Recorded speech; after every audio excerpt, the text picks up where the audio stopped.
Bismillahirrahmanirrahim. Assalamualaikum warahmatullahi wabarakatuh. Alhamdulillah wassalatu wassalamu ala Rasulillah Nabiyyina wa maulana Muhammadin ibni Abdillah wa ala alihi wa sahbihi wa man walah, amma ba'du. Bapak Ibu jamaah yang dirahmati Allah, hadirin dan hadirat. Hadirin itu berarti hadirin di sini ya. Kalau hadirat berarti ini online ya, Zoom. Nah, itu yang Zoom itu hadirat ya. Ini memang kita sudah masuk bulan Rajab, dan bulan Rajab adalah ya memang selalu diperingati sebagai Isra Mi'raj. Tanggalnya sih 27 sebenarnya. Cuma kita umat Islam nggak penting lah tanggal itu, pokoknya Rajab aja gitu ya, pokoknya Isra Mi'raj. Kadang-kadang Maulid juga gitu Pak, diperingati nggak harus tanggal 12 Rabiul Awal. Kemarin tuh saya baru menghadiri acara Maulid sekaligus Isra Mi'raj gitu, kan kacau juga. Maulid bulan Rabiul Awal, Isra Mi'raj bulan Rajab gitu kan, sekali aja tarhib katanya gitu. Nggak sekalian halal bihalal saya bilang gitu, mau ngirit kayaknya dia. Nah yang kaitannya dengan masalah Isra Mi'raj itu ya, kalau masalah bagaimana teknik terbangnya dan sebagainya mungkin kita nggak bahas itunya Pak, tapi kita kaitkan dengan sholat 5 waktu. Yang pertama itu begini Pak, banyak orang kemudian mempertanyakan kenapa sih Allah pakai bisa ditawar gitu dari 50 jadi 5 itu kayak main-main gitu. Bahkan dikait-kaitkan dengan, kan tuh yang ngasih ide itu kan Nabi Musa ya Pak ya. Ini jangan-jangan kisah Israiliyat nih gitu. Maksudnya itu Yahudi kali itu yang bikin-bikin sehingga masuk ke dalam hadis kita gitu ya. Sebenarnya enggak. Ya memang benar yang ngasih ide itu Nabi Musa. Tapi hadisnya kan sahih Pak. Di dalam Sahih Muslim tuh jelaskan begitu memang. Jadi ketika Nabi mau pulang lewat Nabi Musa itu ditanya kan, berapa disuruh sholatnya? 50. Pak, kamu nanti umat nggak akan kuat, kita dinego ulang aja gitu kan. Ini kan yang sering dipertanyakan, masa sih Allah bisa dinego gitu kan? Masa sih Allah bisa dinego? Masa sih Allah kalau menciptakan sesuatu nggak langsung udah keputusannya udah pasti gitu, nggak bisa ditawar-tawar? Masa selemah itu sih Allah kan gitu tuh. Itu yang selalu sering istilahnya dijadikan masalah ya, sampai kemudian akhirnya hadis yang sahih pun dilawan juga. Nah pertanyaannya tuh gini, apa nggak boleh kalau terjadi tawar menawar itu? Apa jadi nggak boleh gitu? Gini Pak, yang pertama kita catat bahwa kisah itu tuh adanya di dalam Sahih Muslim, itu dulu nomor 1. Nah kalau kita bicara tentang hadisnya sahih atau enggak, udah pasti sahih ya kan. Sahih Muslim itu kan sahih tersahih kedua setelah Sahih Bukhari gitu kan. Nah tentang bagaimana kita menerimanya ya kita terima. Yang kedua, apakah benar Allah bisa ditawar? Begini Pak, jadi sebenarnya bahasanya bukan Allah itu bisa ditawar, tapi memang secara sunnatullah ya, Allah itu ketika menetapkan sesuatu itu tidak kalau udah begitu ya begitu, nggak bisa diubah-ubah, enggak ya. Saya kasih contoh nih Pak, penciptaan alam semesta itu apa sih susahnya buat Allah untuk menciptakannya dengan kata kun fayakun? Nggak usah pakai sittata ayyam 6 hari. Nah kan Allah menciptakan alam semesta pakai 6 hari. Bisa nggak dipercepat jadi 3 hari aja? Ya bisa sih, bahkan sekejap pun bisa. Tapi pertanyaannya, kenapa Allah yang bisa menciptakan alam semesta sekejap kok pakai proses 6 hari? Maksudnya buat apa itu? Itu kan pertanyaannya. Apakah kemudian gara-gara ya lama bikinnya sampai 6 hari berarti Allah kurang puasa gitu? Terus Allah itu kurang pinter gitu misalnya, atau kurang, ya enggak juga kan.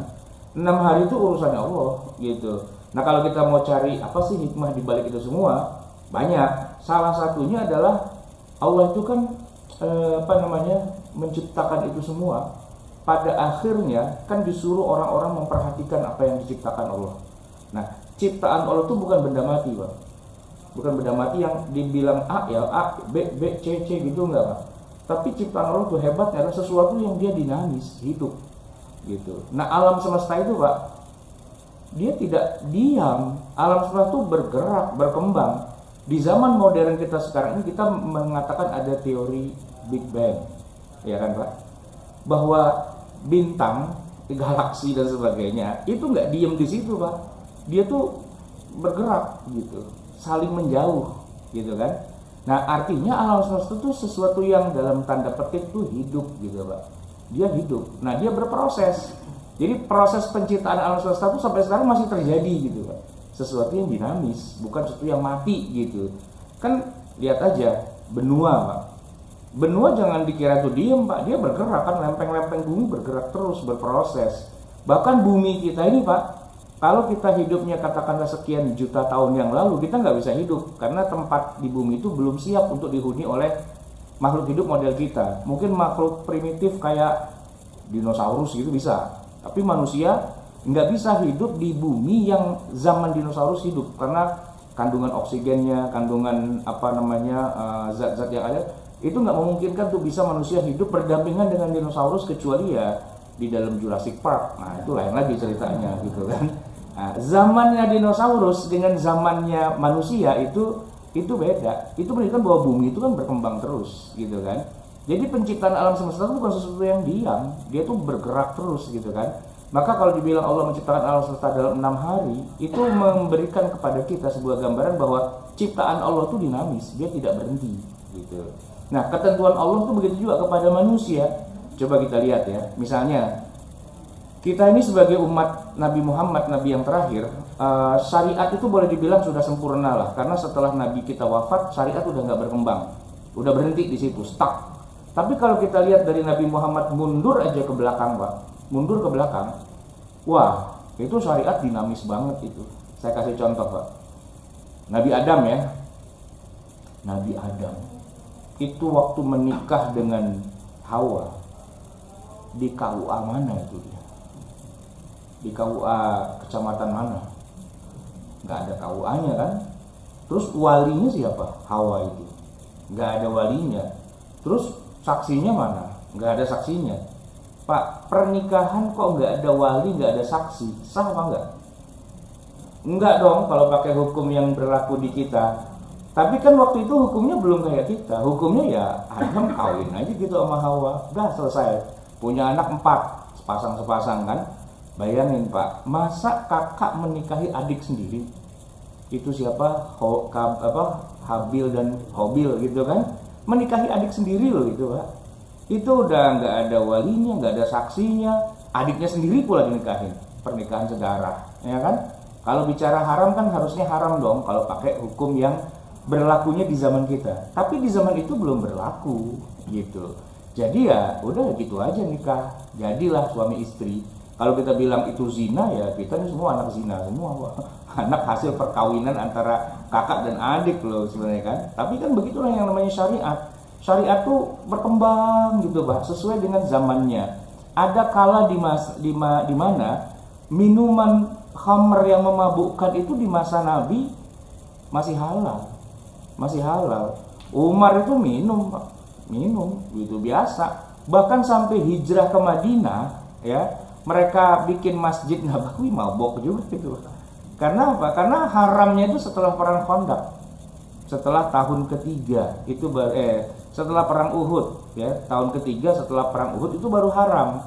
Gitu, haram total. Tadinya haram dikit gitu. Maksudnya gini, minum asalkan tidak sampai mabok yang kayak gimana gitu kan, sekedar buat menghangatkan badan, sekedar buat persaudaraan, sekedar buat perdagangan dan sebagainya. Wa manafi'u linnas kata Allah dalam Al-Qur'an. Kan pada saat bertanya nih, yas'alunaka 'anil khamri wal maisir. Mereka bertanya kepadamu wahai Muhammad tentang khamr dan judi. Qul katakan fihi ma ismun kabir, di dalamnya itu ada dosa besar. Ya kan? Tapi ada banyak sekali manfaatnya. Wa manafi'u linnas. Apa manfaatnya? Udah saya sebutin tadi, tinggal diterusin aja. Intinya kalau nggak sampai mabok dan banyak manfaatnya, hajar aja terus, nggak ada masalah. Para sahabat tuh tukang mabok. Antara orang Arab dengan khamr tuh nggak bisa dipisahkan. Di mana ada Arab di situ ada khamr, di mana ada khamr di situ ada Arab, gitu aja. Karena memang bisnis mereka yang paling besar sumbernya ya dari jual khamr. Mereka punya kurmanya, Ya kurma kalau dipetik dijual gitu doang, nggak ada nilai tambahnya, nggak ada added value. Kalau mereka proses menjadi khamr, nah itu baru mereka bisa untung. Ya kan? Maka kehidupan orang Mekah tuh dari mana kalau bukan dari khamr? Ya mereka jualan khamr. Rihlatas syita'i was-shaif, ya perjalanan musim dingin musim panas, khamr itu yang dijual.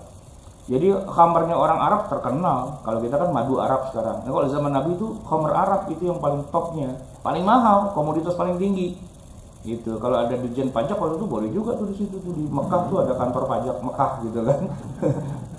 Buat apa namanya? Bea masuk, bea impor apa kayak itu. Nah, artinya bahwa ada masa di mana syariatnya itu belum dilengkapi gitu sama Allah. Masih boleh minum. Ya kan? Bahkan sampai ada kejadian yang sahabat mabok jadi imam terus bacanya enggak bener, muter-muter baca qul ya ayyuhal kafirun. Nah, turunlah ayat la taqrabus shalah wa antum sukara. Jangan kamu sholat kalau kamu dalam keadaan mabuk. Kalau dalam mau sholat jangan mabuk. Tapi kalau sholatnya udah selesai, ya nggak apa-apa gitu. Jadi sore-sore ini Pak ngumpul ngeriung gitu ya. Menjelang maghrib biasanya kan pada mabuk tuh. Nah setelah turun ayat itu udah nggak mabuk lagi. Kenapa? Dikit lagi maghrib. Ya kan? Selesai sholat maghrib biasanya pada minum. Nah enggak, dikit lagi isya. Habis sholat isya kan subuh masih lama. Nah mabuk lagi gitu kan. Karena emang itu kehidupan mereka. Nah, setelah turun ayat Al-Maidah 90 dan 91, fahal antum muntahun. Apa kamu enggak mau berhenti juga dari minum khamar? Itu Umar lagi nyekek botol dia tuh dengar ayat itu.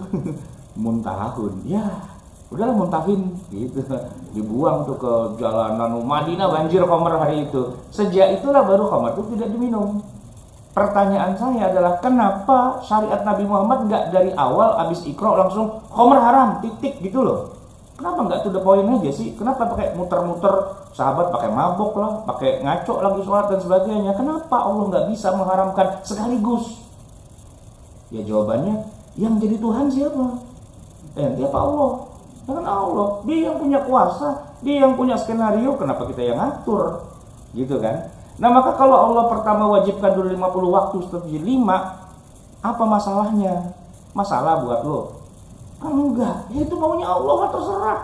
Gitu, kenapa jadi Anda mengatakan Allah kok bego banget begitu? Ya enggak lah. Riwayatnya hadisnya sahih, kenapa jadi mau dilawan? Enggak apa-apa kan kalau Allah bilang 50, lalu kemudian ditawar gimana kalau 5 aja? Ya udah boleh, so what gitu loh. Enggak ada masalah. Kenapa harus dilawan gitu? Logikanya siapa yang mau dipakai? Kan Allah itu Tuhan, terserah dia mau 50, mau 100, mau berapa terserah. Bahwa kemudian ditawar kok dikasih, berarti kan ada hebatnya tuh. Siapa yang hebat? Nabi Muhammad, gitu kan? Itu satu hal. Nah, saya mau jelaskan dari sisi yang lain, Pak. Begini, satu-satunya perintah Allah yang diberikan langsung kepada Nabi Muhammad tidak pakai proses perantaraan malaikat Jibril.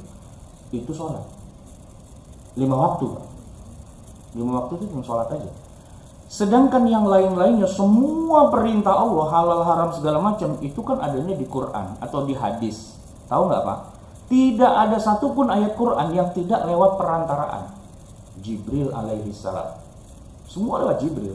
Bahkan Taurat, Injil, Zabur dan sebagainya, semua kitab suci yang pernah ada itu semua lewat Jibril. Dan Jibril amanah, Allah bilang begitu, sampaikan. Nggak ditilep juga tuh ayat Pak, juga nggak ditambahin, nggak dikurangin, apa adanya.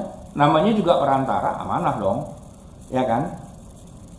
Jadi Pak, kalau sudah Jibril mengatakan A, B, C, D, E dan sebagainya, karena itu amanah dari Allah, ya Rasulullah ya tinggal ikut aja, mau bilang apa, udah jadi SK, gitu loh, ya kan? Lain dengan sholat 5 waktu, ya. Jibril bilang ikut. Kemana? Kita ketemu Allah. Tapi mampir dulu ke buminya para nabi dan rasul, ke Palestina. Sholat di sana, ketemu dengan nabi-nabi yang sebelumnya ada. Nggak usah ditanya bagaimana prosesnya, apa lewat portal, apa gimana itu, ntar kita pikirin ya. Yang jelas ketemu gitu ya. Ada Nabi Isa, ada Nabi Musa, ada Nabi Ibrahim sholat. Kemudian mereka pada naik ke langit, lalu Nabi Muhammad ke sana juga.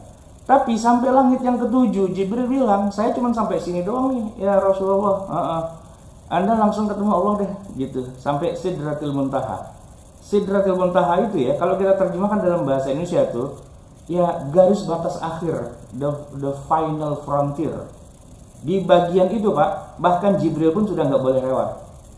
Jadi langsung ketemu dengan Allah gitu loh bahasa kitanya. Tapi jangan digambarin kayak gimana visualnya gitu, nggak usah gitu ya. Pokoknya ketemu aja langsung, to the point gitu loh. Nah jarang loh ada nabi yang langsung to the point ketemu Allah, tuh jarang. Satu di antara yang bisa kita sebut adalah Nabi Musa alaihissalam. Nabi Musa tuh pernah langsung, makanya dia digelari dengan kalamullah, nabi yang langsung ketemu Allah dan ngomong, nggak lewat Jibril. Taurat sih lewat Jibril gitu ya, tapi dalam beberapa momen Nabi Musa ketemu langsung dengan Allah. Dan pernah waktu di Wadil Muqaddasi tua itu kan disuruh lepas, ikhlaqna alaika, lepas sendalmu karena kamu ada di Wadil Muqaddasi tua. Terus ditanya sama Allah, wa ma biyadika ya Musa, apa yang kamu pegang di tanganmu itu? Jawabannya kan tongkat Pak ya, udah tahu. Tapi Musa jawabnya panjang.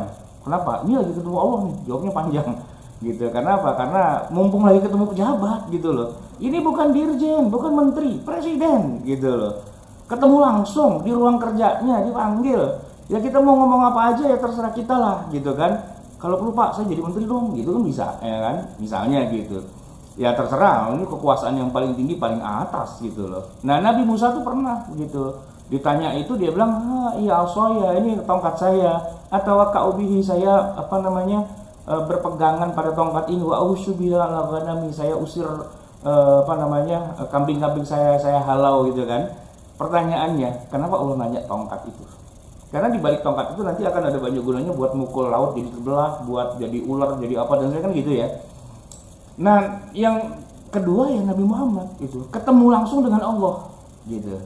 Pak, ibarat kita lagi nyari rumah, terus rumah tuh di pinggir jalan tuh ada spanduknya gitu Pak, dijual. Langsung kepada owner, tidak pakai perantara. Kita ketemu langsung owner Pak. Bisa nawar nggak Pak? Bisa. Apalagi ownernya kenal, ya kan? Oh ente ternyata, apalagi teman sekampung Pak gitu, apalagi saudara, wah lebih asik lagi. Harga tuh ya cincai lah gitu ya kan. Kalau pakai perantaranya mikir, nawar berapa, ntar gue dapat berapa, dari sono aja udah segini, masa gue jual segini, gue dapat apa? Perantara Pak, ya kan. Maka kalau nggak pakai perantara itu negonya lebih enak. Kenapa? Karena yang ownernya langsung. Bisa jadi kalau kita ngomongnya bagus Pak, dikasih aja udah. Oh, buat dakwah Pak Ustadz, pakai aja dah, gak usah kontrak. Wah begitu ya kan? Karena langsung sama ownernya. Kalau yang ajudan kan dia protokoler ya kan? Ajudan mah protokoler, Jibril protokoler. Jadi makanya kalau seandainya nih Pak, 50 waktu tuh dibawanya sama Jibril turun ke bumi, selesai kita udah gitu. Nggak bisa dinego. Ya Jibril, bisa nggak dikurangin? Aduh gimana ya, ntar saya ngomong dulu deh sama Allah, kan nggak bisa gitu ya kan, susah gitu. Nah ini ketemu langsung sama owner gitu. Sebenarnya Nabi juga sudah sangat sopan sekali lah deh dong gitu. Dibilang 50, ya udah 50 dia pulang aja gitu kan. Di jalan ketemu Nabi Musa dibilang berapa? Gocap. Gocap mana bisa, umat ente kagak kuat. Lihat Bani Israel tuh kayak gitu, nggak bisa. Balik lagi, mumpung masih di sini, mumpung belum jatuh SK-nya, masih belum distempel, nego dulu lah gitu kan. Bisa, tenang aja. Nabi Musa bisa tuh Pak. Kenapa? Karena dia pernah dialog langsung. Bahkan karena saking dekatnya dia langsung dengan Allah, malaikat tuh di bawah dia Pak. Malaikat Israel kan ditugaskan sama Allah tiap pagi dan sore itu download nama. Siapa yang dicabut pagi, ya kan? Download dulu dia. Si Agung, si B, si J, download gitu kan. Ntar sore dia download lagi gitu. Nah tapi kadang-kadang ada koreksian juga dari Allah. Kalau emang Allah mau panjangin umur seorang, oh ya tuh dihapus, cancel, terserah gitu. Ceritanya waktu download pagi itu Israel, Musa nih gitu, mau dicabut nyawanya. Karena itu Nabi kan, dia ya berpenampilan sopan lah gitu, berwujud manusia gitu. Datang, assalamualaikum ya Musa, saya adalah utusan Allah, diperintahkan untuk menjalankan tugas. Apa tugas ente? Mencabut nyawa Anda gitu. Enak aja lo cabut nyawa. Dihajar Pak. Ya karena dia berbentuk manusia, dihajar, picak Pak matanya sebelah itu. Israel, bayangin Israel dihajar gitu. Musa kan gila sekali pukul orang mati Pak itu kan. Ya waktu itu kan diuber-uber gara-gara itu dia. Israel men pondok aja picak matanya ngadu sama Allah, ya Allah ini gimana nih urusan, terserah dia lah katanya gitu, dia mau mati kapan ntar saya suruh lah gitu. Dan udah ajudan kan mundur Pak, udah begitu ya kan. Musa tuh bisa nego Pak, nego umur gitu loh ya kan. Nah kan nego sholat umat Nabi Muhammad apa susahnya, bisa. Nabi Muhammad terus ke sono gitu kan. Nabi cuma bilang apakah itu masih mungkin bisa ditawar gitu. Akhirnya 45. Oh iya udah lagi. Ketemu Musa lagi 45, minta turun gitu. Terus aja gitu kan. Sampai 5, Pak. Nah, pas udah 5 kan kata Musa gimana? Udah 5 sih sekarang, lumayan lah gitu. Lagi aja. Tadi gitu kalau perlu enggak usah pakai sholat juga asik tuh. Gitu. Udah malu saya nih dari 50, bayangin tinggal 5. Bu, kalau ibu ke pasar nawar bu, dari barang harga gocap, ditawar tinggal goceng gitu. Masih disuruh tawar juga, cekek aja sekalian tuh yang dagang. Udah tinggal goceng gitu, masih mau ditawar juga. Kenapa nggak dicekek bu? Saya cekek aja bu sekalian bu. Matiin aja kalian. Kan gitu kan, maka di situ Nabi ya udahlah 5 deh gitu kan. Tapi Pak, ketentuan sholat 50 waktu kan sebenarnya udah aslinya udah 50. Itu yang namanya form berkas-berkas itu udah disiapin tuh untuk centangannya 50 sehari Pak. Laporan sholat 50 kali sehari, rokib atid udah siap tuh dengan itunya Pak. Dengan apa? Struknya apa sih namanya itu? Checklistnya. Nah ini gimana dong ya Allah? Kan 50. Kenapa jadi wajibnya 5? Ntar yang kosong banyak banget. 50 itu checklist semua, setiap dia sholat sekali, checklist langsung 10. Sholat 2 kali, 20. 3 kali, 4 kali, 5 kali, 5 kali kan, gocap langsung checklist gitu. Oh gitu, ya udah, sip. Pak, itu yang poin itu yang orang pada kagak ngerti gitu. Dia kira sekali sholat cuma sekali checklistnya, enggak, sekali sholat langsung 10. Jadi nanti di akhirat kita tuh ditanya oleh Allah, 50-nya mana? Checklist enggak 50-50-nya. Nah, kita santai. Oh, waktu itu kita dikasih remunerasi, ya bukan remunerasi apa ya? Kira-kira tuh ya keringanan lah gitu kan. Bapak lebih tahu istilahnya. Ya sudah, berarti cukup 5, udah checklist dapat 50, selesai. Itu Pak, buat kita sangat menguntungkan kalau kita tahu aturan mainnya. Cuman kalau kita nggak tahu aturan mainnya, kan kita santai-santai. Cuman 1 waktu sholat kok, nggak tahu bolongnya checklist itu Pak, yang nggak di situ 10 langsung gitu kan. Itu parah Pak, kalau nggak tahu aturan mainnya itu jadi kacau tuh urusan. Nah oleh karena itulah kajian kita hari ini kita mau ngomongin ini syariat 1 banding 10 ini harus hati-hati kita bermainnya. Jadi Pak, tugas kita pertama setiap kali kita melek setiap hari itu 5, ya kan? Ya kalau kita urutin dari bangun tidur ya subuh, zuhur, asar, maghrib, isya gitu. Walaupun kalau urut-urutan yang bakunya bukan dari subuh Pak, dari zuhur. Jadi Nabi waktu pulang Isra Mi'raj itu, pulang Isra Mi'raj beneran. Kalau kita kan pulang Isra Mi'raj bawa berkat. Dari mana Ustaz? Pulang Isra Mi'raj. Udah dari langit 7, bukan dari pengajian bawa berkat. Pulang Isra Mi'raj itu Pak. Kalau Nabi pulang Isra Mi'raj beneran gitu kan. Sampai di Mekah itu sebelum subuh. Tapi subuhnya Nabi nggak sholat. Kenapa? Ya karena yang dibilang 5 waktu itu Pak belum spesifik kapan jamnya.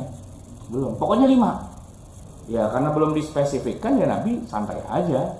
Nah, siang tengah hari bolong Nabi lagi tidur ayam gitu ya. Saya juga nggak tahu kenapa dibilang tidur ayam gitu ya.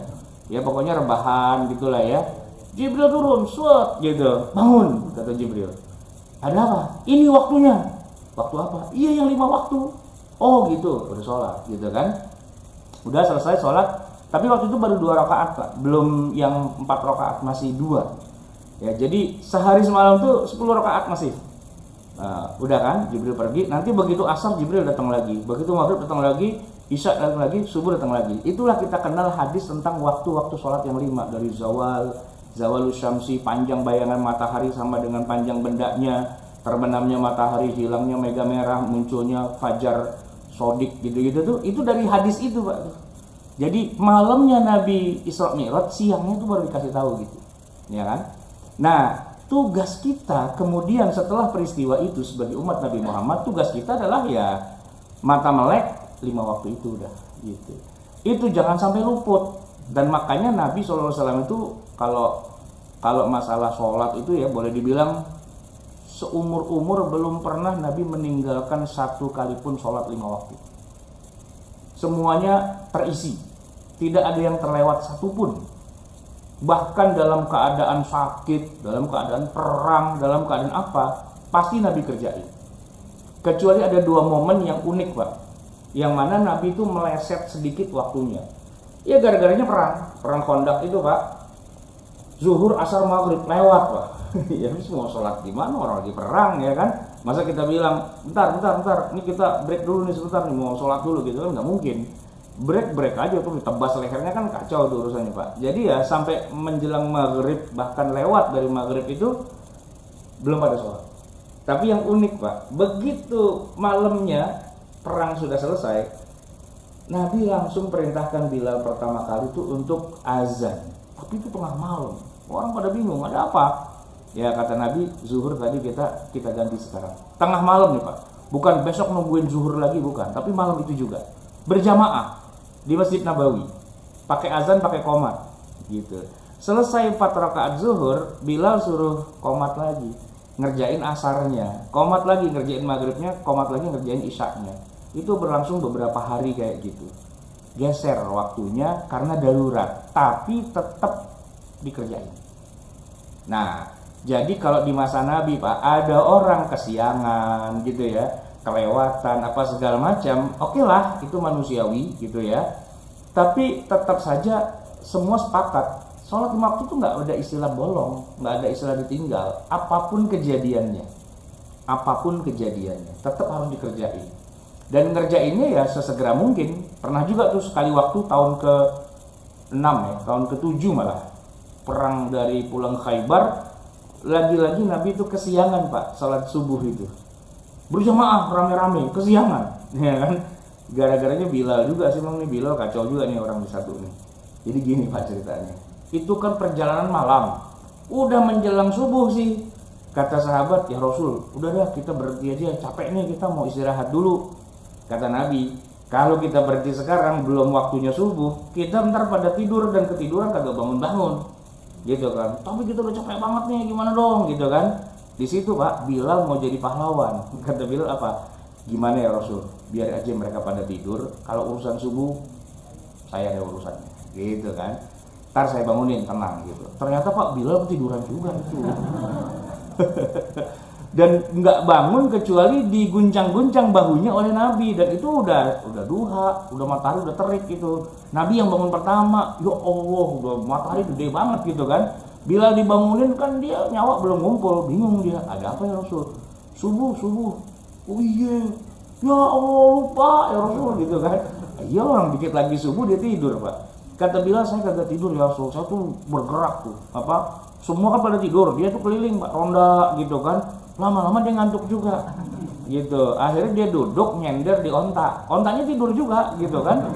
Tapi matanya tetap menatap langit bagian timur. Begitu fajar merekah, dia mau azan. Tapi kok kagak fajar-fajar juga, gitu kan. Kata Bilal, saya mah cuman ngedip sebentar doang ya Rasul, ngedip doang, gitu. Kenapa begitu saya buka mata, ya Allah, tuh matahari kenapa jadi di situ gede banget, gitu kan. Ternyata udah kesiangan. Nah, terus kata Nabi, ya sudah Bilal, azan, gitu kan. Bilal kan belum ngumpul tuh nyawanya. Dia nanya, azan apaan ya? Ya azan subuh. Wah, bukannya udah terbit mataharinya? Emang udah terbit. Nah, lu lagian bangun kesiangan gitu ya. Azan Pak Bilal tuh di bawah terik sinar matahari. Bayangin, pas dia bagian baca as-sholatu khairum minan naum. Gak enak banget tuh Pak, malas suaranya. Sama matahari dibilang, naum lu Pak. Nah, sholatlah di bawah terik sinar matahari, Nabi dan para sahabat. Lalu Nabi bilang, man nasiyas sholat, siapa yang lupa dari sholat, au nama anha, atau ketiduran, falyusolliha, segera dia kerjakan sholat itu walaupun waktunya sudah lewat. Jadi nggak ada istilah sholat itu gugur, nggak ada. Tetap itu jadi tuntutan di yaumil qiyamah. Dan Nabi berpesan, inna awwala ma yuhasabu bil abdu min amalihi yaumil qiyamati as-sholat. Yang akan dihisap pertama kali itu kan 5 waktu, Pak. Bukan sholat duha, bukan tahajud, itu bukan. Juga bukan yang lain-lain, misalnya udah berapa kali umroh, itu bukan itu. Yang bapak-bapak punya bini berapa, bukan itu lah, bukan itu, ya kan. Itu nomor ke 120 lah. Yang ditanya, dicek pertama checklist itu checklist yang tadi, yang 50 waktu 50 per harinya itu, keisi nggak? Itu dulu yang diberesin, yang akan dievaluasi. Dan hasil dari evaluasi checklist 50 waktu sehari itu, Pak, itu amat sangat menentukan nanti dalam penilaian berikutnya pada bidang-bidang amal yang lain. Itu kalau bisa kita ibaratkan semacam kayak etalasenya gitu, Pak. Kalau etalasenya dari awal bagus, ya kesan pertamanya itu udah bagus di malaikat. Untuk amal-amal berikutnya, malaikat nyuruh malaikat yang itu, yang kalau mereka tuh santai lah gitu. Oh gini ada, oh ya ada semua, oke deal udah selesai gitu. Cuman kalau yang awalnya saja 5 waktunya tuh, waduh banyak masalah ini kan. Yang diturunin pemeriksanya yang rada-rada killer, yang kira-kira nggak penting banget, itu tanya juga gitu, semuanya habis lah itu, Pak, parah itu. Maka triknya itu, Pak, 5 waktu beresin dulu, biar nggak ada bolongnya sama sekali, ya kan? Dan kemudian nanti yang lain-lainnya akan ikut sesuai dengan hasil yang 5 waktu itu. Kalau di masa Nabi sih insya Allah nggak ada yang bolong, Pak. Ya kalaupun bolong meleset aja karena kesiangan, karena apa. Nah yang repot itu, Pak, orang kita zaman sekarang. Karena emang di dalam Al-Quran disebutkan fakhalafa min ba'dihim khalfun adha'us shalah. Datanglah kemudian generasi berikutnya yang mereka menyia-nyiakan sholat. Bahkan yang 5 waktu pun sudah nggak lagi 5 waktu, Pak. Ya, harusnya kan sehari 5 waktu. Generasi berikutnya itu, Pak, sudah punya pemahaman sholat itu sewaktu-waktu. Sewaktu mau naik jabatan, gitu kan. Sewaktu mau menghadap pimpinan, gitu. Sewaktu lagi datang KPK, gitu kan. Sewaktu lagi, itu sewaktu-waktu gitu. Itu baru rajin dia. Kalau enggak, lewat aja, Pak. Sewaktu macet lewat gitu. Sewaktu resepsi lewat. Sewaktu lagi ada rapat meeting apa lewat gitu, Pak. Mending kalau lewat tuh kemudian dia coba ganti, Pak. Ini lewat aja udah gitu. Karena kebetulan ketemu dengan narasumber yang kagak paham juga. Udah lewat dia bilang, "Allah enggak apa-apa lah, kan Tuhan Maha Pengampun." Pengampun pala lo gitu, main pengampun aja nggak bisa. Apalagi dia bilang, "Kan nanti bisa ditambal gitu." Tambal pakai apa? Pakai nasi, Pak. Tambal itu kalau ban bocor, Pak, ya, bannya tubles nih, Pak. Itu kan ada karet khusus ya yang bisa ditancepin gitu. Nah itu harus yang levelnya itu, Pak. Nggak bisa kita pakai lem Aibon doang gitu, apalagi pakai upo, itu nggak bisa. Orang Jawa tahu ya, upo itu ya. Kayak nasi, Pak, gitu nggak bisa gitu. Nambel kayak gitu nggak bisa, Pak, nambel ban. Lo mau nempelin kertas ke tembok pakai upo bisa, pakai sagu. Nah kalau itu tambelnya harus khusus. Dalam arti begini, sholat 5 waktu, Pak ya. Subuh misalnya kita kesiangan. Contoh dari Nabi itu bukan Nabi kemudian ya udah deh gitu, kita sholat duhanya kita banyakin deh. Enggak loh, jangan ngarang. Mana ada Nabi itu ngasih tahu kalau sholat lewat udah ganti sholat yang sunnah. Nggak ada, bid'ah itu orang ngomong kayak gitu. Malah dolalah itu, sesat itu kayak gitu. Nabi itu kelewat dari sholat zuhur, yang beliau lakukan dia sholat zuhur, bukan memperbanyak sedekah amal jariah gitu, nggak nutup, nggak nendang gitu. Kenapa? Ingat ya, checklist 1 kali sholat itu 10 kali loh. Dan itu menghadapnya langsung kepada Allah, negonya gitu loh. Masa udah segitu nilainya tinggi banget negonya sama Allah sejauh itu, kita gantinya dengan zikir, dengan sedekah, dengan amal sunnah. Iblis itu yang ngajarin kayak gitu, Pak. Iblis banget. Kenapa? Ya kan sama aja dia bilang nggak usah sholat deh, sama aja kan? Ya tarkus sholat, meninggalkan sholat yang 5 waktu. Nah ini karena nggak paham ilmu syariah, dia nggak bisa bedakan mana ibadah-ibadah yang merupakan kerangka bagian yang paling dasar. Kalau ibadat bangunan, Pak, itu tuh kolom itu, Pak. Tuh kayak gitu, itu kolom itu segede gitu, Pak.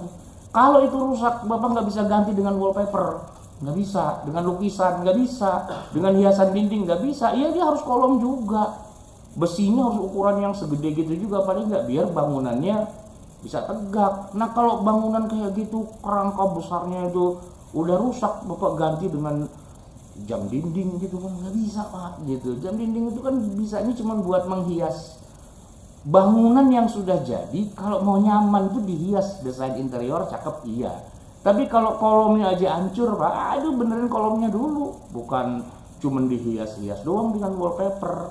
Nah ini Pak, karena pemahaman kebanyakan orang tuh sampai di situ tuh keliru. Karena dia mikirnya begini Pak, sholat waktu sama ibadah yang lain sama aja. Oh nggak bisa. Oh tidak bisa. Itu nerima wahyunya aja, nggak lewat Jibril loh, langsung sama Allah gitu. Main enak aja diganti dengan sholat sunnah, enggak. Gini Pak, sholat sunnah tuh kalau buat menambal maksudnya begini Pak. Ini sholat fardu ini udah kita kerjain semua. Mungkin kita tuh sholatnya nggak jamaah gitu Pak, ya kan, nggak di masjid, nggak bersama imam. Sholatnya ya begitulah, darah-darah kepepet. Zuhur aturan jam 12, sholatnya setengah 3 gitu kan. Tapi secara hukum kita masih bener dong, nggak salah. Cuman kan pahala kita kurang. Nah kurangnya pahala itu yang ditambal dengan sholat sunnah yang banyak gitu. Bukan kagak sholat zuhur diganti dengan sholat duha. Itu salah kaprah itu. Salah paham banget itu dari awal. Nah makanya yang perlu kayak gini nih perlu kita luruskan gitu ya. Sholat sunnah memang bisa menambal sholat fardu. Tapi menambal maksudnya bukan menggantikan, enggak. Sholat fardu itu kerangka, nah dikasih finishing touch itu dengan sholat-sholat sunnah. Itu bagus memang, tapi jangan disalahgunakan. Cat itu memperindah ruangan, tapi tidak mengganti kolom gitu ya. Nah jamaah sekalian yang dirahmati Allah, peristiwa Isra Mi'raj sendiri itu Pak, kejadiannya itu kalau kita ukur dari awal sampai akhir, itu kira-kira tuh posisinya di tengah-tengah persis. Dari Nabi diangkat jadi utusan Allah di usia 40 sampai Nabi wafat di usia 62, 63, tengah-tengah persis itu peristiwa Isra Mi'raj. Jadi separuhnya itu Nabi dan para sahabat belum sholat 5 waktu. Baru separuh yang kedua mereka melakukan sholat 5 waktu. Dan pada waktu Isra Mi'raj itu besoknya itu sholatnya masih 2 rakaat. Nanti beberapa tahun kemudian baru ada penyempurnaan, zuhur, asar, isya jadi 4, maghribnya jadi 3. Jadi total akhirnya 17.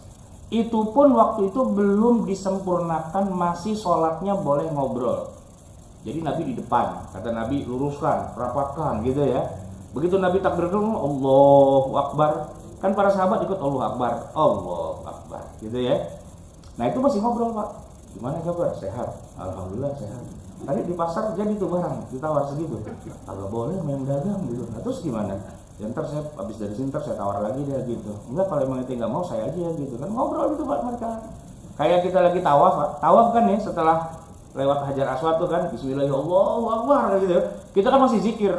Kalau yang baru tumben Pak, zikirnya banyak tuh kan. Kalau udah tawaf udah berkali-kali, udah capek gitu. Hotel sebelah mana? Sebelah sono. Kena berapa dolar sono? Kena $2 gitu kan. Ah gitu. Ya kapan berangkat ini pulang ke Indonesia? Ya, itu nggak mau. Sejadah udah banyak loh. Saya mau sejadah mau gitu kan. Ini ngomongin begitu Pak. Sholat itu masih ngobrol Pak waktu itu. Nah barulah turun ayat ya wa qumu lillahi qanitin, dan menghadaplah kamu kepada Allah dengan khusyuk. Nah, lah dikatakan setelah itu kami tidak boleh berbicara antara sesama kami ya. Wah, kita disuruh diam, suruh baca ayat Quran tertentu dan sebagainya. Wa nuhina 'anil kalam, dan kita tidak boleh ngomong. Nah, gitu. Ngomongnya boleh Pak, tapi ngomong yang bacaan sholat gitu. Tapi kalau ngomong yang kaitannya dengan sesama itu nggak boleh. Misalnya nih Pak, kita lagi sholat, terus samping kita bersin Pak, gitu kan? Kita langsung yarhamukallah, batal Pak. Batal. Apalagi yang didoain jawab yahdina wa yahdikumullah, batal lagi dia gitu kan. Nah yang belakang bilang batal lo berdua, dia batal juga kan. Yang sebelah bilang untung gak kagak ngomong, batal juga gitu. Jadi ngomong itu batal Pak. Nah itu proses, itu nggak to the point tiba-tiba semua lengkap, itu nggak.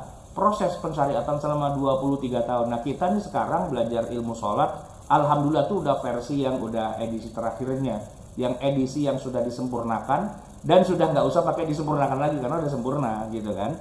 Nah tapi prosesnya itu Pak yang menarik. Bayangin coba awal-awal sholat 5 waktu itu sebelum ada Isra Mi'raj, di Mekah tuh Nabi nggak pernah sholat 5 waktu. Bahkan turun dari Isra Mi'raj subuh aja kagak dikerjain. Diganti nggak? Enggak. Orang belum wajib, orang belum dikasih tahu. Nah ketika sudah mulai dikasih tahu 5 waktu itu barulah wajib, barulah harus dikerjain. Bahkan kalaupun ya karena perang, karena apa tuh waktunya meleset, tetap itu kewajibannya nggak bisa hilang. Nah, sebelum saya akhiri, saya mau kasih sebuah pertanyaan. Kejadian apakah yang bisa membuat kewajiban seorang muslim dari sholat 5 waktu menjadi gugur? Ada 4. Ada 4. Gila, betul. Ya, orang Islam tapi gila. Nah, itu aman Pak. Dia nggak usah sholat. Ya, orang gila itu nggak masuk semua kriteria hukum. Bahkan orang gila nyembah berhala aja boleh. Berzina juga boleh Pak. Mabok juga boleh. Apa juga boleh. Kalau kita mau hidup dengan sepenuh kebebasan kita, nah, bebas itu Pak. Orang gila tuh nanti di akhirat itu kayak orang mati syahid Pak. Iya, orang mati syahid kan mati nggak pakai dihisap tuh. Nah begitu lewat, maaf Pak, saya waktu itu gila, cek. Oh iya bener gila, lewat aja Pak, gitu kan. Jadi kalau masuk surga gampang Pak, bisa daftar itu jadi orang gila. Itu jawaban benar. Tapi masih ada 3 lagi yang bebas dari sholat 5 waktu. Perempuan yang haid dan nifas. Oke, perempuan haid lagi nifas itu terbebas. Tapi saya kasih detail lebih rinci gini ya. Bebas itu gini Bu. Kalau ibu nih sekarang jam 9 ya. Sekarang dapat haid. Oke, sekarang jam segini. Nanti zuhur sama asar maghrib isya per hari ini bebas ya. Tapi ketahui kalau dapat haidnya sesudah masuk waktu zuhur, udah azan zuhur nih, belum haid tapi belum sholat, tarlah 1:30 saya mau sholat gitu kan. Begitu 1:30 mau sholat, ya haid. Gimana dok? Zuhurnya wajib nggak? Kalau wajib dikerjain apa enggak? Nah gitu ya. Jadi dia wajib, tapi kan karena udah haid kan nggak boleh dikerjain. Tunggu next gitu. Begitu sudah selesai haidnya, kerjain zuhurnya dan asarnya. Kan asar sebelumnya udah haid enggak, karena zuhur sama asar itu satu waktu. Ya, kan bisa dijamak kan. Nah, maka asar tuh kena juga, tetap wajib. Sebagaimana juga kebalikannya. Kebalikannya gimana? Lagi haid, ya kan? Lagi haid, udah 7 hari, ini hari terakhir nih kayaknya nih gitu. Tapi betul-betul bersihnya tuh udah 1:30. Belum sholat zuhur dong. Tapi waktu zuhur masih ada. Wajib sholat zuhur nggak? Ya mandi dulu kan, mandi dulu, terus sholat zuhur gitu. Nah kalau misalnya bersihnya jam 3:30 atau jam 5, wajib sholat asar kan? Wajib. Zuhurnya sekalian gitu. Iya, jadi asarnya. Nah kalau yang belum tahu berarti itu utang gitu. Itu yang harus dikejar gitu ya. 2. Terus yang ketiga apa? Yang menggugurkan orang itu tidak wajib sholat 5 waktu. Iya, anak-anak belum balik, bebas tuh anak kecil ya kan, belum balik, santai aja. Tapi gini Pak, anak kita belum balik tapi dia sholat, sah nggak? Tergantung umurnya dia berapa. Kalau umurnya belum mumayyiz, ya 3 tahun, 2 tahun, setahun, nggak sah. Ya makanya ibu kalau punya anak udah pintar sholat tapi umur baru 3 tahun, itu nggak boleh jadi makmum. Tapi kalau dia udah umur 6 tahun, 7 tahun, dia belum balik, tapi dia sudah mumayyiz, sholatnya dia sah, ibunya boleh jadi makmumnya. Karena imamnya adalah orang yang sah sholatnya. Kalau imamnya masih umur 1,5 tahun, mungkin dia pinter, bacaan hafalan Quran apa pinter gitu ya. Cuman Pak, namanya anak kecil kan, ukuran logikanya kan belum jalan. Sholatnya sholat maghrib, 2 rakaat mah dia bener, begitu rakaat ketiga dia jalan gitu loh. Lah kok ini jalan gitu kan? Terdistrak gitu kan. Nah karena emang anak kecil masih begitu, belum sampai. Tapi intinya sebelum dia dapat haid, kalau perempuan, kalau laki keluar mani, maka dia belum wajib gitu. Nah yang terakhir apa? Yang berapa? Kafir. Kafir tapi ada 2 nih Pak, kafir. Kafir itu ada kafir asli sama kafir palsu, kafir KW. Kafir asli itu maksudnya gini, dari lahir bapak ibunya semua emang dia kafir, bukan muslim, ya kan? Lalu pada usia katakanlah misalnya berapa tahun gitu ya, umur 30 tahun, 40 tahun, mu'alaf. Nah, selama dia sejak baligh sampai dia mu'alaf, kan harusnya dia wajib sholat tuh. Kalau dia kafir asli, maka dia tidak wajib mengganti, karena dia kafir asli, ori kafirnya, gitu. Al-Islamu yajubbu ma qablahu. Keislamannya menghapus semua kewajiban itu semua. Tapi kalau kafirnya KW, dia wajib. Kafir KW itu gimana? Awalnya dia Islam dulu, udah gitu murtad. Gitu, ya kan? Usia 20 dia murtad, usia 30 dia balik lagi. 10 tahun dia jadi kafir, tapi kafirnya kafir KW. Karena asalnya dia muslim, maka 10 tahun itu dia nggak sholat kan? Dia wajib mengganti sholatnya itu. Karena kafirnya KW. Berarti mendingan kafir asli sih. Ya nggak ada mendingan-mendingan, kafir aja gitu kan. Kafir aja gitu. Nah, maka yang kafir KW ini kalau dia murtad mau berapa hari, mau berapa tahun, balik lagi ke Islam, nah kita bilang, dan makanya gini, kalau ada orang masuk Islam, saya suruh sering jadi saksi kan, saya bilang, ente dulu pernah muslim nggak? Gitu. Pernah Pak Ustaz, tahun sekian tuh saya dulu masih muslim, udah gitu saya murtad. Nah, sejak murtad sampai sekarang itu sholat harus dibayar. Tapi waktu dulu saya Islam juga saya jarang sholat sih. Nah, bayar semua berarti. Bayar semua. Sejak balik saya nggak pernah, tapi saya merasa Islam sih gitu kan. Nah, dulu orang tua Islam sebenarnya, cuman dipelihara sama siapa, diadopsi gitu-gitulah ya. Nah, itu kayak gitu-gitu kasusnya Pak. Oh, berarti mau nggak mau ya dia harus ganti semua. Problemnya adalah bagaimana cara menggantinya kalau kebanyakan. Ustadz mana dalilnya? Saya terus terang bilang nggak ada dalilnya mengganti sekian banyak. Kenapa? Karena nggak ada kasusnya di masa Nabi. Mana ada sahabat 3 tahun kagak sholat? Enggak lah. Orang kagak sholat ke masjid aja mau dibakar rumahnya mana Nabi mau 3 tahun. Yang 3 tahun kan yang model kita gitu kan, yang Islamnya nggak jelas, KTP mah Islam gitu kan. Tapi mungkin karena keluarganya campur-campur mungkin kali ya, ada yang agamanya Kristen, ada yang Hindu, ada yang Buddha, ada yang Islam dan sebagainya. Ya keluarga Pancasila gitu kira-kira gitu kan, semuanya ada di situ. Jadi antara dia Islam atau bukan Islam tuh orang pada bingung. Baru kita cek KTP-nya, oh Islam ternyata kan gitu ya. Nah, yang kayak gitu-gitu kan banyak tuh di negeri kita. Nah, ya udah, jadi kan orang kayak gitu akhirnya dia jarang sholat gitu. Ya kalau udah jarang sholat kayak gitu, tapi kalau aslinya dia Islam, ya berarti dia harus ganti. Ganti ya nggak harus nungguin sehari gantinya 1 kali, enggak. Ya ganti itu ya namanya ganti ya sebanyak-banyaknya aja sebagai yang dia bisa. Toh kita kan ganti nggak harus baca yang panjang-panjang, Pak, nggak usah baca Yasin, Waqiah, Tabarok itu kebanyakan. Kuliah kulhu aja bisa kok selesai cepat gitu kan. Sehari kita ganti dalam waktu 5 menit aja bisa.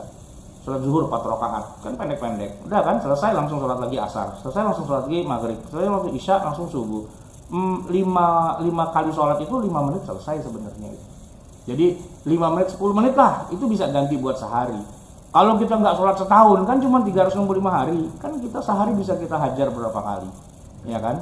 Hajar aja terus. Paling keluarga kita bingung, waduh, udah taubatan nasuhan, udah rajin sholat gitu kan? Wah seneng nih orang tua gitu rajin sholat, padahal dalam hati kita, wah gue lagi ganti tau. Gitu. Baik jemaah sekalian, mungkin waktunya udah sampai jam segini ya. Apakah ada tanya jawab atau? Tidak ada 1 atau 2 pertanyaan. Oh boleh. Monggo. Yang mau bertanya. Dari Bapak satu. Assalamualaikum warahmatullahi wabarakatuh. Waalaikumsalam warahmatullahi wabarakatuh. Bagaimana dengan yang pikun tadi Pak? Apakah punya kewajiban sholat atau tidak? Karena tadi yang 4 aja yang masuk yang tidak Ya. punya kewajiban masuk. Ya, orang pikun itu Pak lebih dekat ke, mohon maaf, lebih dekat ke gila apa lebih dekat ke lupa? Lupa ya. Kalau orang lupa sholat itu wajib nggak diganti? Wajib kan? Nah, cuman kan kalau orang lupa seperti kita kan lupa nih, nggak lama kemudian inget. Nah kalau orang pikun itu susah, dia nggak bisa dikasih tahu gitu, ya kan?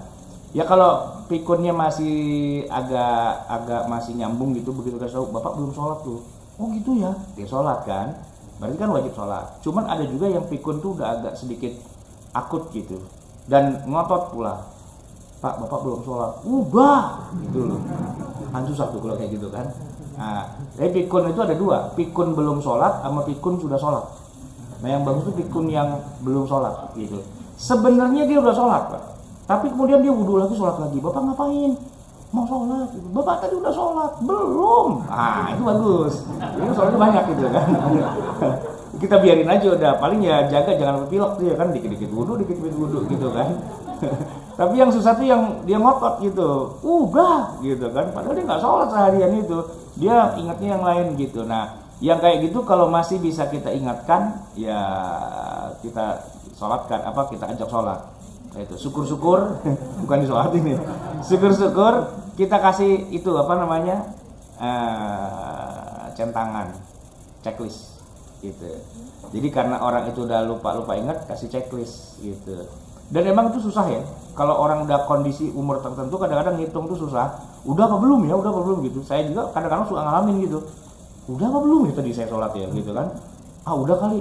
Belum kali. Udah kalau kayak gitu kan sholat aja gitu kan. Tapi yang paling sering lupa tuh Pak, saya bukan sholat, tapi ngitungin takbir itu yang sering paling lupa. Kalau sholat Idul Fitri, Idul Adha kan takbir di awal 7, takbir yang kedua kan 5 gitu. Itu ngitunginnya kadang-kadang saya suka salah itu, ya kan? Makanya saya pakai jari Pak. Jadi gini, Allahu Akbar, Allahu Akbar, Allahu Akbar, Allahu Akbar gitu. Jadi pakai jari. Ini udah berapa nih hitungan gitu. Sama saya suka lupa juga kalau di tawaf Pak. Ini udah 6 apa 7 ya gitu kan. Nah gitu suka lupa di situ kan. Nah maka kalau orang suka lupa tuh dikasih checklist, dikasih ingetin, dikasih tasbih, dikasih apa biar dia bisa ingat. Tapi kadang-kadang yang namanya lupa kan kadang-kadang suka nggak inget. Itu teman saya Pak kemarin jadi khotib Idul Fitri. Sebelum dia jadi imam, dia ceramah dulu. Ceramahnya bilang apa? Ini beda ya sholatnya dengan sholat biasa. Rakaat pertama takbir berapa kali? 7 kali gitu. Rakaat kedua berapa? 5 kali. Jangan lupa gitu. Rakaat pertama dia 7 kali, rakaat kedua dia langsung aja gitu kan. Yang 5 dia lupa gitu kan. Pak Khotib kalau yang kedua berapa kali ya? Astagfirullah, saya lupa gitu. Ya nggak apa-apa, biasanya orang kalau lupa suka nggak inget gitu kan. Namanya orang lupa.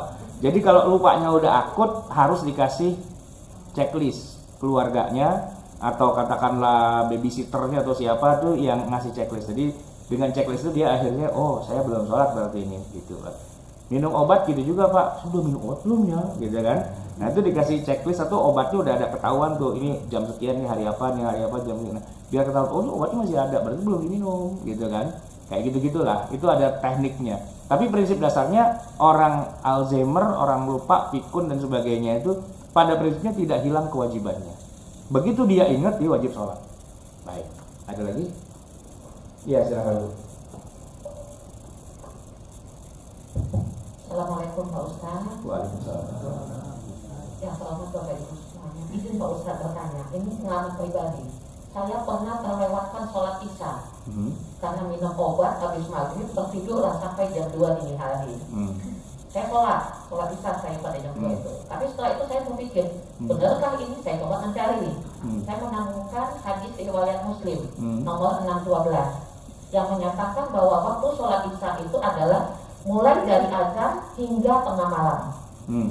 Ini jadi ini buat saya. Mohon penjelasan Pak Ustaz. Itu aja. Misalnya apa yang Ibu pahami itu benar, berarti kan jam 12 malam waktu isya sudah habis. Terus Ibu ngapain? Sholat apa enggak? Saya sholatnya jam 2 karena saya bangunnya jam 2. Iya, maksud saya, pertanyaan saya, misalnya Ibu menganggap jam 12 malam itu sudah habis waktu sholat isya, dan Ibu baru bangun jam 2 malam dan aduh saya belum sholat isya nih. Iya. Kalau begitu berarti Ibu sholat apa enggak? Saya sholat. Tapi walaupun waktunya gangguan bagi saya gitu. Walaupun waktunya sudah habis. Iya. Ya itu udah benar Bu. Walaupun waktunya sudah habis, menurut Ibu udah habis ya, tetap wajib sholat. Ya sama, kita bangun subuh nggak kesiangan sih, cuman jam 6:30 gitu Bu. Kan udah habis banget kan. Sholat nggak kita? Ya sholat. Jangan usah ngomongin, ya udah habis waktunya. Nggak ada urusan dengan habis waktu. Yang penting kita udah sholat atau belum sholat. Kalau memang belum sholat. Tapi yang tadi katanya waktu isya sampai tengah malam itu khilafiyah sebenarnya. Para ulama beda pendapat. Ada yang bilang sampai setengah malam, ada yang bilang 2/3 malam, ada yang bilang sampai subuh gitu. Ya sampai azan subuh gitu. Ya kalau belum azan subuh, aduh belum sholat, ya udah sholat aja. Kita sahur tuh Bu, habis sahur kita sholat isya masih mungkin gitu kan. Maksudnya sebagian ulama masih mengatakan bahwa nyambung antara isya dengan subuh.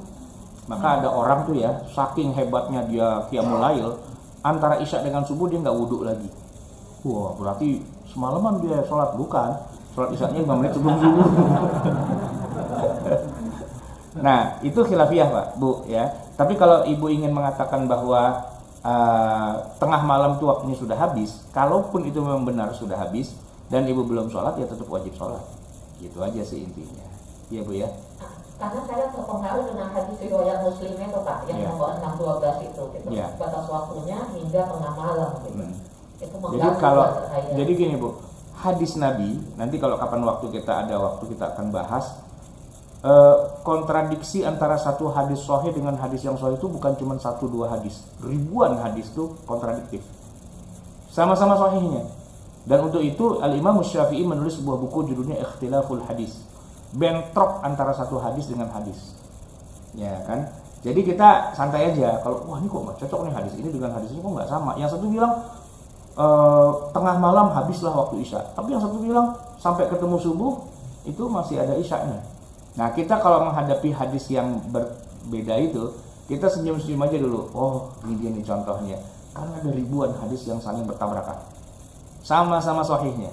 Kita nggak ngomongin hadis yang satu palsu, doif, enggak. Ini sama-sama sahihnya tapi bertabrakan. Bahkan bukan hanya di hadis, ayat Quran pun begitu juga. Salah satu di antara problem kita dalam memahami ayat Quran adalah ada sekian banyak ayat Quran yang bertabrakan satu dengan yang lain. Secara zahir kayaknya bertentangan. Tapi ternyata dalam kenyataannya nggak bertentangan sih. Yaitu menjadi ikhtilaf di antara para fuqaha, para ulama terkait dengan perbedaan-perbedaan itu.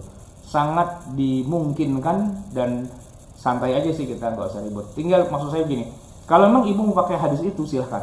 Gitu. Berarti kan ibu nggak boleh sholat isya yang lewat dari tengah malam kan. Dan yang bagusnya mendingan ya di awal waktu gitu kan. Jangan santai-santai saja. Tapi jangan salahkan kalau ada saudara kita yang dia baca hadis sahih yang lain yang membolehkan sholat itu sampai subuh. Isyanya itu sampai mentok subuh. Nggak usah bilang, nggak sesuai dengan hadis gitu. Nggak juga, karena ada hadis yang lain dan kita akan senyum-senyum begitu lihat, ada hadisnya juga ya yang bilang begitu. Santai jadinya kita. Oke, apa sudah cukup? Oh ya silakan. Waalaikumsalam. Kalau kita ini ya ketemu waktu sholat, waktu di kendaraan gitu ya.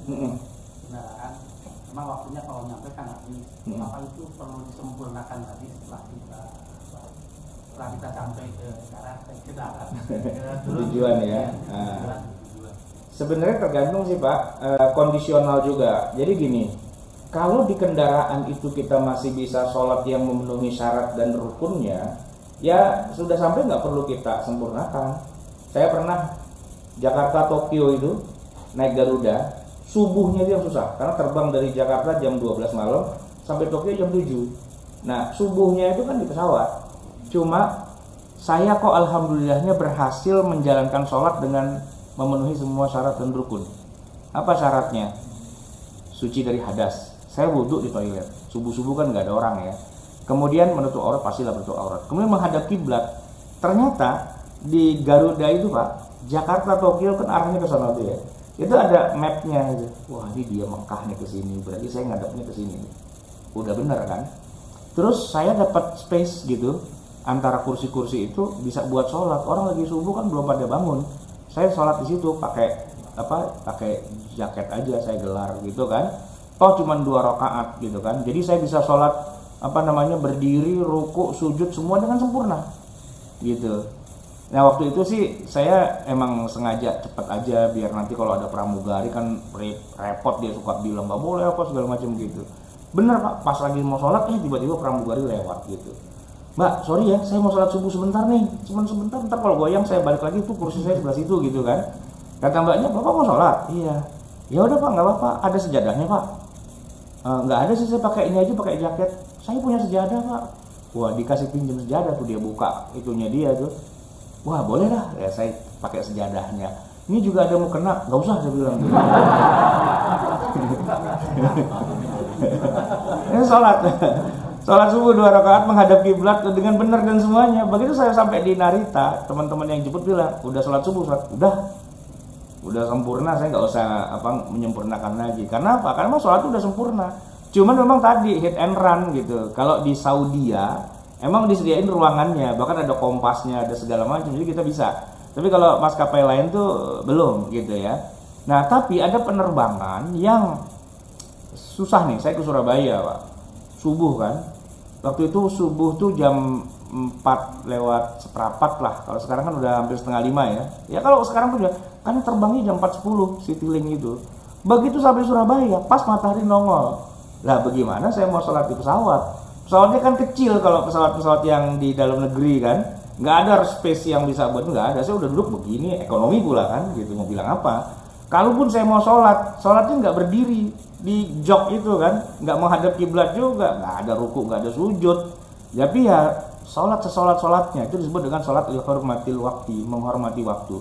Nah begitu mendarat di Juanda, yang nomor satu saya cari musola, ya kan, sholat subuh gitu. Begitu saya assalamualaikum warahmatullah gitu kan, dijawab sama matahari waalaikumsalam gitu. Ya matahari ke situ. Tapi nggak apa-apa ya kan. Yang satu udah saya kerjakan pada waktunya, cuman kurang syarat dan rukunnya. Yang ini semua syarat rukun udah saya penuhi kecuali waktunya. Ntar gimana ngamprokin itu urusan malaikat lah, atur aja gitu kan. Dua-duanya yang penting kita kerjain. Soalnya kalau kita kerjain salah satunya, di akhirat nanti diverifikasi sama malaikat, ini sholat apaan kayak gini, digebrak mejanya kan kita gemeter gitu kan. Tapi kalau misalnya ini sholat apaan kayak gini, nggak menghadap kiblat, nggak menghadap gini, tenang malaikat. Kalau yang itunya dibalikannya tuh udah saya catatannya ada itu. Oh gitu, dilihat sini, lihat sini. Ya udahlah, surga lurus belok kanan. Nah, kan gitu ya kan. Gitu ya Pak ya. Ada lagi atau sudah cukup? Ini kalau terus saja sampai Jumat gitu. Cukup Ustaz. Ya. Baik, saya Allah Ustaz atas ilmu yang telah diberikan kepada kita semua. Semoga kita dapat mengamalkan ilmu yang sudah diberikan Ustaz dalam kehidupan sehari-hari. Sebelum Rabbana zalamna anfusana wa illam taghfir lana wa tarhamna lanakunanna minal khasirin. Rabbana amanna bima anzalta wa taba'na ar-rasul faktubna ma'asy syahidin. Rabbana la tuzigh qulubana ba'da idh hadaytana wa hab lana min ladunka rahmah innaka antal wahhab. Rabbana atina fid dunya hasanah wa fil akhirati hasanah wa qina adzabannar. Wa sallallahu ala sayyidina Muhammadin wa ala alihi wa sahbihi wasallam. Subhana rabbika rabbil izzati amma yasifun wa salamun alal mursalin walhamdulillahi rabbil alamin. Wassalamualaikum warahmatullahi wabarakatuh.